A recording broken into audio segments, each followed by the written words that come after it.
Hi, I'm Ann Rosen with Keller Williams here in Chicago. One question I'm hearing more than ever: should I buy in Lincoln Park or head out to the suburbs for more space? It's a big decision and not just about price. It's really about how you define value. For some people, value means walkability, convenience, and being right in the heart of Chicago. For others, it means square footage, privacy, and room for kids or pets to run around. So today, let's break down what your money really gets you in Lincoln Park versus the suburbs. First, Lincoln Park. What you get for your money. In 2025, the average price point for many families buying in Lincoln Park still sits around $800,000 to $1 million. At that level, you're typically looking at a 3-bedroom condo, duplex, or townhome. You're paying a premium for location and lifestyle. You're minutes from downtown. You can walk to restaurants on Armitage or Halsted, shop at local boutiques, enjoy the lakefront trails and parks, and of course, the Lincoln Park Zoo and Conservatory are right in your backyard, and they're still free.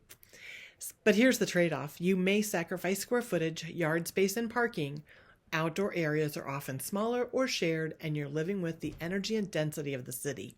So in Lincoln Park, what you're really buying in 2025 is that urban lifestyle: culture, walkability, convenience, and access to everything Chicago offers. The suburbs may offer more for your dollar. Now let's take that same $800,000 and look how it plays out in the suburbs in 2025. In areas like Oak Park, Evanston, Hinsdale, and even parts of Naperville, your budget stretches significantly further. You're now looking at a 4 to 5 bedroom single family home with multiple bathrooms, a private yard, a 2-car garage, and often a finished basement.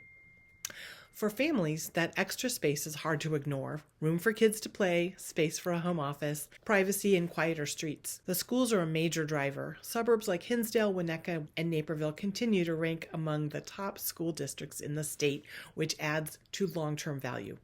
The trade-off: giving up that spontaneous city lifestyle instead of walking to your favorite cafe or biking to work. Daily life typically means driving or taking the metro. Commutes can range from 30 minutes to over an hour depending on how far out you go. Commute and convenience. Well, for many buyers, this is the deciding factor. In Lincoln Park, you can walk or bike to work, ride brown, red, or purple lines, or hop on a quick bus. Or if you love being spontaneous, grabbing a last-minute dinner, catching a show, skipping traffic, the city makes that easy. In the suburbs, life is more planned. You rely more on a car, and the commute times can eat into your day. For some people, though, the trade-off is worth it for the peace, space, and quieter environment. Fourth, the long-term value. Let's talk investment. Lincoln Park homes continue to hold their value extremely well due to the high demand and limited inventory.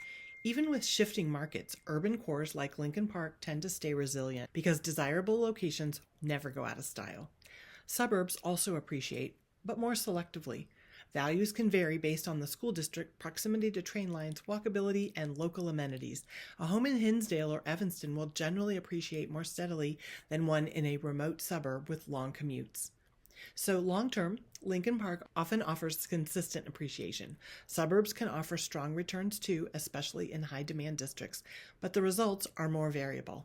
The lifestyle question: at the end of the day, the choice between Lincoln Park and the suburbs isn't really about which one is better. It's about which lifestyle feels right for you. And if you thrive on the energy of the city, love having restaurants, theaters, and shopping just steps away, and don't mind having less space, then Lincoln Park may feel like the perfect fit. If you dream of a backyard for summer barbecues, a larger home for family gatherings, and top-tier schools, the suburbs may be exactly what you're looking for. Neither option is right or wrong. It's about what fits your lifestyle, your family, and your future plans.